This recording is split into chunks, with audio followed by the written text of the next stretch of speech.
Welcome everyone to another video, and in this video we're going to be talking about 5 advanced HouseStark strategies slash tips, little things that he does that allows him to win a lot of matches. So as you know, HouseStark is the world's first known rank 10 trainer for season 1. We haven't seen any other trainer come and dispute it. And follow him on Twitter at HouseStark_93. He posts a lot of really great videos regarding his battles, some of the strategies. He talks about it. One of the nicest guys in all of PvP. So I'm sure if you ask him some questions on Twitter, he'll definitely help you out. And one of the best battlers in the entire world. Like, you don't need to say it. Like, he's beaten myself. Not that I'm a particularly good battler, but he's beaten a number of different people and has accomplished many great things in Go Battle League and in the Silph Arena, and a really great person overall. So definitely give him a follow and let him know that I told you to follow him. So, he gave me like 12 clips, and I watched the 12 battles, and they were all amazing, like both wins and losses, and they really like highlighted some of his really advanced gameplay, his team construct. But instead of just like showing all 12 battles and comment over them on the things that he did well and could have done better, what I decided to do was just talk about what are the little things that HouseStark does that allows him to win some of these matches that, to be frank, he really shouldn't be winning. So the first tip, before we talk about the tips, let's talk about his team. His team consists of Toxicrow with Counter, Mud Bomb, and Sludge Bomb, Registeel with Lock On, Flash Cannon, and Focus Blast, Azumarill with Bubble, Ice Beam, and Hydro Pump, so no Play Rough.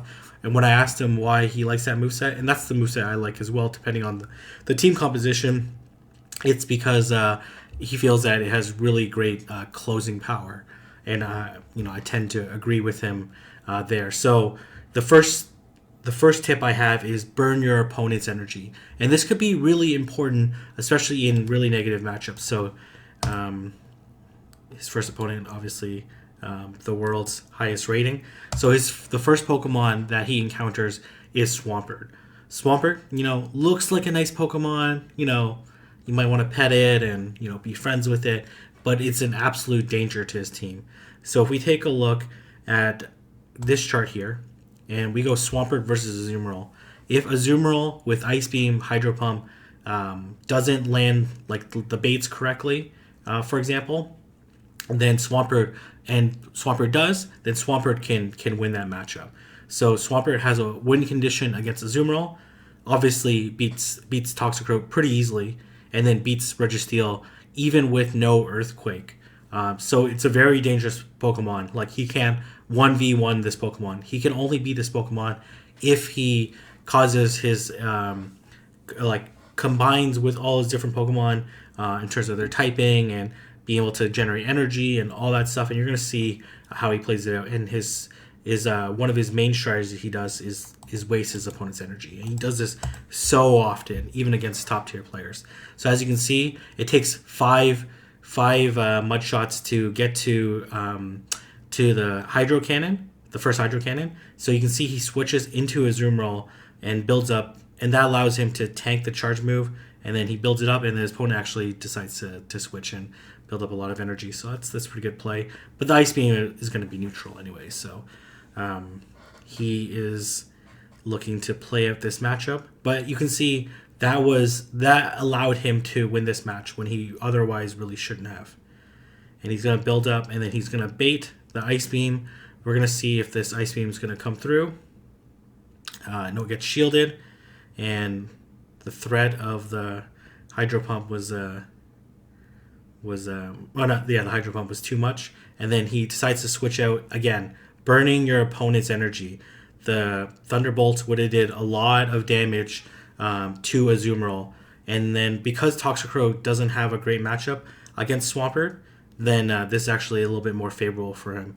So he decides to shield and then do one more counter, and then look to land the Mud Bomb to put the Swampert super low, and then going to look to counter down. And we're going to see what he's going to go to next.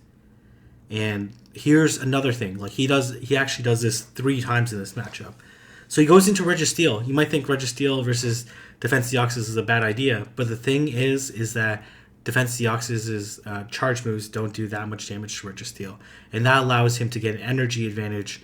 Facing a Registeel with an energy advantage is very bad news. And as you can see, he is going to...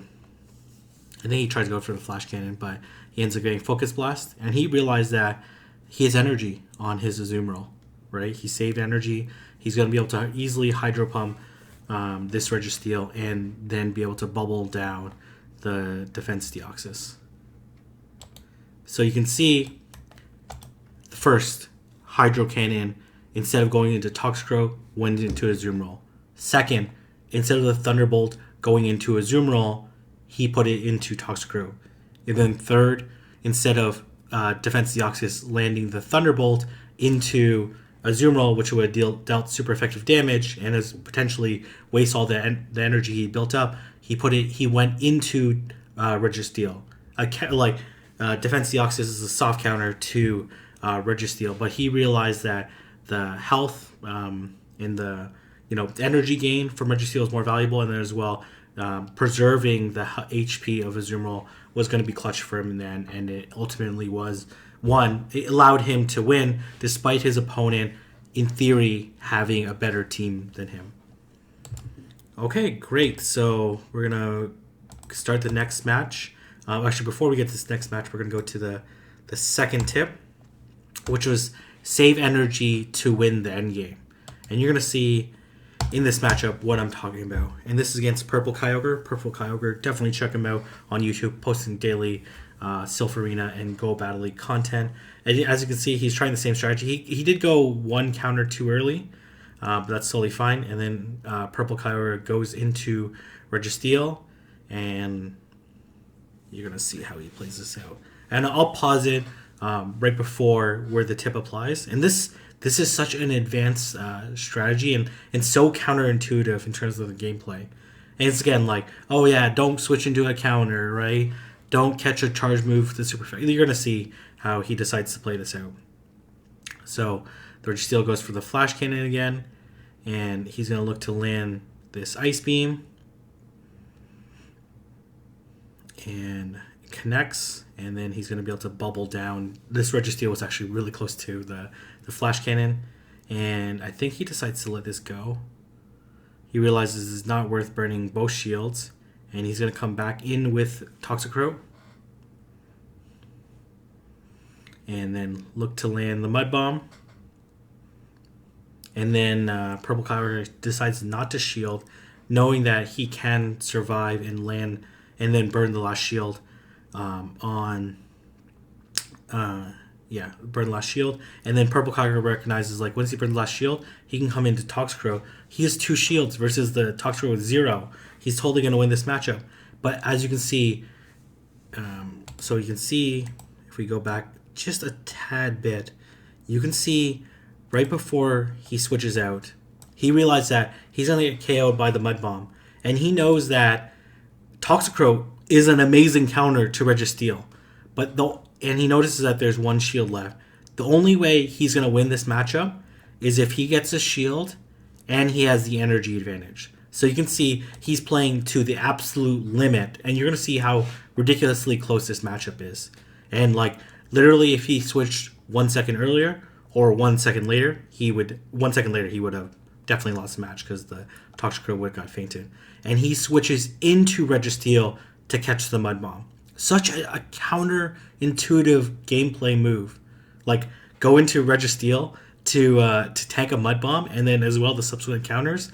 Like, really very counterintuitive gameplay, but ultimately allowed him to win this match. So as you can see, he knows that Registeel is an absolute tank, and that he needs to get to this Flash Cannon. And Purple Kyogre lands the Mud Bomb, and actually leaves the Registeel basically at 1 HP. He lands the Flash Cannon. He's probably in total disbelief. And you can see the Toxicroak just did 1 counter, right? Just did the Mud Bomb. Presumably he's at 0 energy, or close to 0 energy, or close to 7 energy, right? 1 counter worth. But Alex's or HouseStark's Toxicrow is at two counters worth of energy. So he knows he's going to win this race. Purple Kyogre, there's a little bit of lag, but they both restart at the same time. And you can see Purple Kyogre tries to sack Swampert because he realized that he's really in danger, and HouseStark is able to pull together that win because, one, he saved energy to win the end game. Understood, like 1 second different, and he wins and loses the matchup. That's basically the whole thing. He had to play this almost perfectly at the end. He had to play it perfectly at the end in order to win that matchup. So, wonderful job by HouseStark, and yeah, that was an absolute beautiful gameplay. But it's only beautiful if you understand how close and how difficult that win was, and that's what allows him to win a lot of games. The second thing is know when to stay in a matchup. So we're gonna see. I'm gonna play the matchup, and I'm gonna play and pause to the point at which he makes a critical decision. So Toxicrow into Registeel is a great matchup, and you can see this Azumarill. If this Azumarill has Play Rough and Hydro Pump, it's going to be very dangerous for his Registeel and his Azumarill. He knows his Azumarill has Ice Beam and Hydro Pump, and it's going to be able to beat the Registeel with the Hydro Pump. So even though Toxicrow has a way better matchup against Registeel, he decides to stay in this matchup because he doesn't know what the moveset this Azumarill has, and plus it's shiny, so it makes it extra dangerous. And he knows that, and if we see this chart here, this is with just Toxicrow going straight Sludge Bomb, so no Mud Bomb bait. If you Mud Bomb bait, obviously you can win the one shield matchup. But you can see at 0 energy, which is the bottom one, he loses the matchup because he's at the Sludge Bomb but is not able to execute it. But if he has literally a 1 Mud Bomb advantage, he wins the 1 shield straight Sludge Bomb. There's no baiting, a very straightforward matchup for him. And he can in fact go to the 2 shield matchup, just straight Sludge Bomb to ultimately win the match. So you're going to see he decides to stay in because he realized, like, this is such a positive matchup. He's going to win switch advantage. He can control the pace. He's going to leave with a very healthy Toxicrow. As you can see, he contemplates it, decides that he doesn't need to, and he's going to stay in this matchup and going to connect with this Sludge Bomb.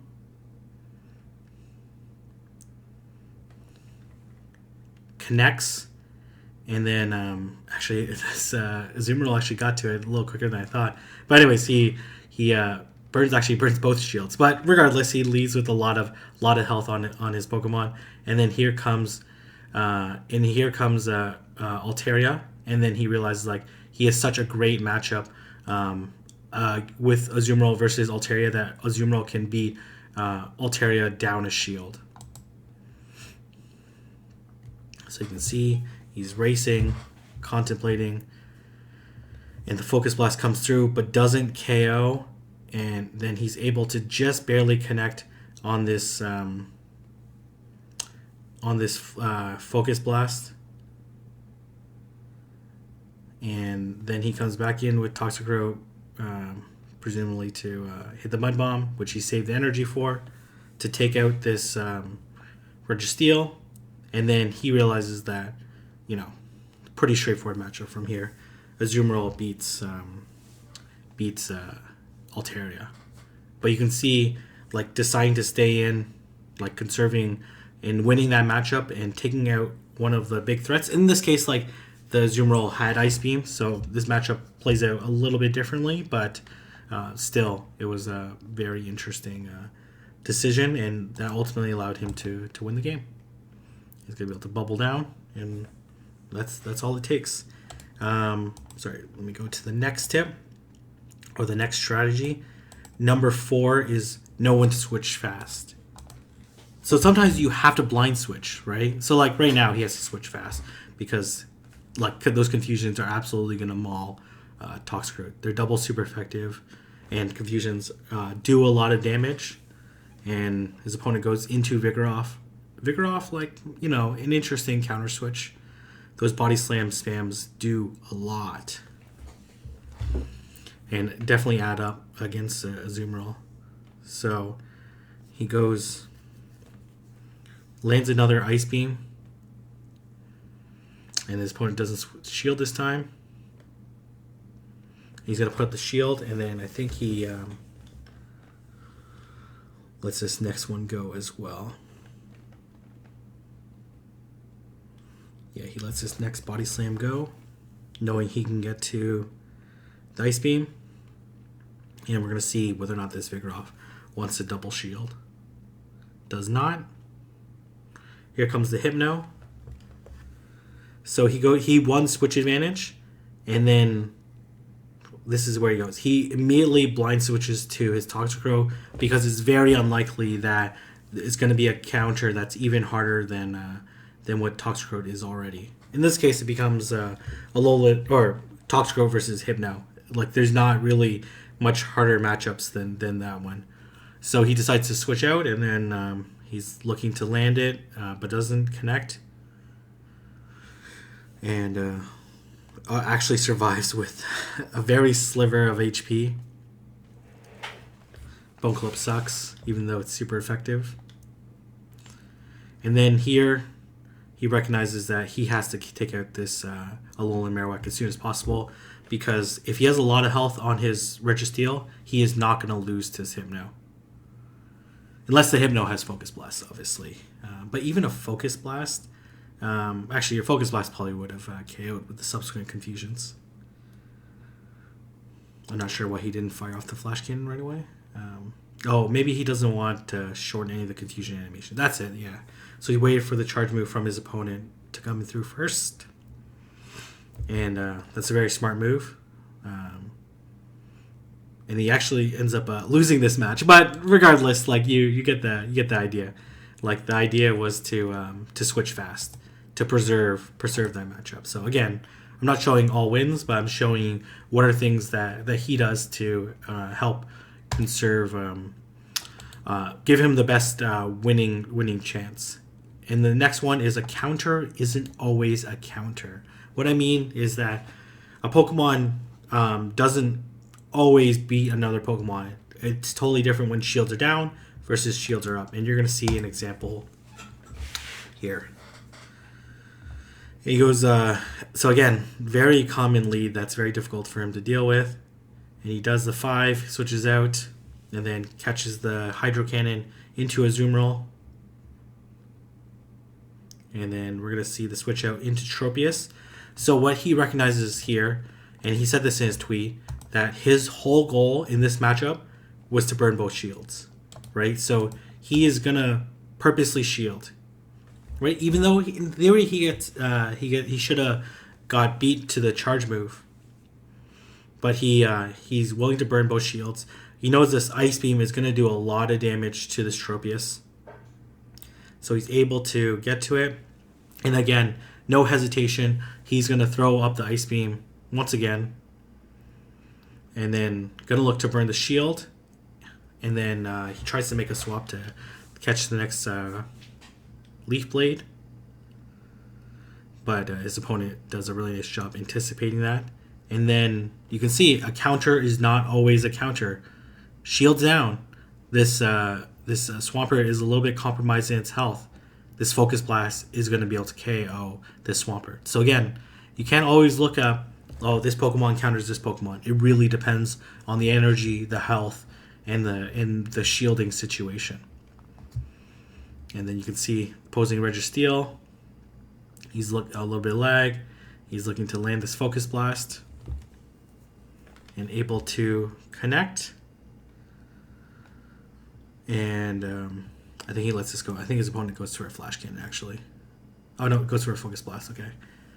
And again, a counter is not always a counter, right? You can see this Tropius is going to land the Aerial Ace. But even though Toxicroak's counters are resisted by Tropius and Mud Bomb is triple resisted, one thing that is super effective and is stab and will do a lot of damage on this Tropius is this Sludge Bomb. And the Sludge Bomb basically allows him to eventually win out this match.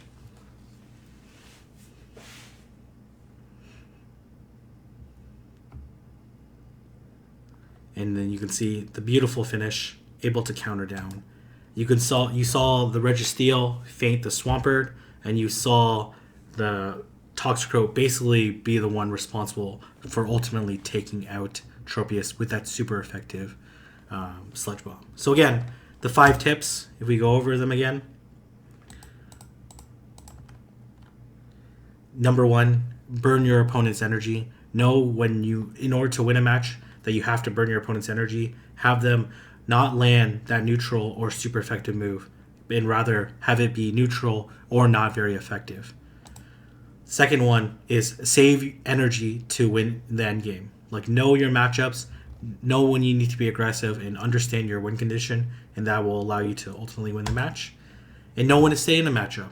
Know when a Pokemon gives you trouble in the back, and that switching in or being at energy disadvantage is too big of a disadvantage, and that you can have a relatively straightforward matchup by staying in. And then know when to switch fast. Like, know when you need to blind switch. Like, that's it, right? Like, Hypno versus Toxicroak. Like, if you have a chance to switch in Toxicroak on literally any other Pokemon, then it's probably a favorable condition when the Hypno switches out. So that leaves you up, not, he didn't win that match, but allows him to maximize his winning opportunities. And last one, a counter isn't always a counter. Know your matchups. Know when shields are down, when your Pokemon is more effective against a potential counter. And there are a number of different examples that you can think of and draw up. And you can know that under certain conditions that Registeel can KO Swampert no shields when it has some of its HP compromised. You know that Tropius is going to take a significant amount of damage from Toxicroak's Sludge Bomb. So those are 5 tips or 5 strategies and tactics that HouseStark deploys in battle in order to win a lot of games. So that's not everything. Obviously, he's amazing battler, team composition, excellent awareness of the game. But these are some 5 things that I picked up when watching his battles. So anyways, I'm going to leave it there. If you like this video, don't forget to like, comment, and subscribe. And I will see everyone in the next video.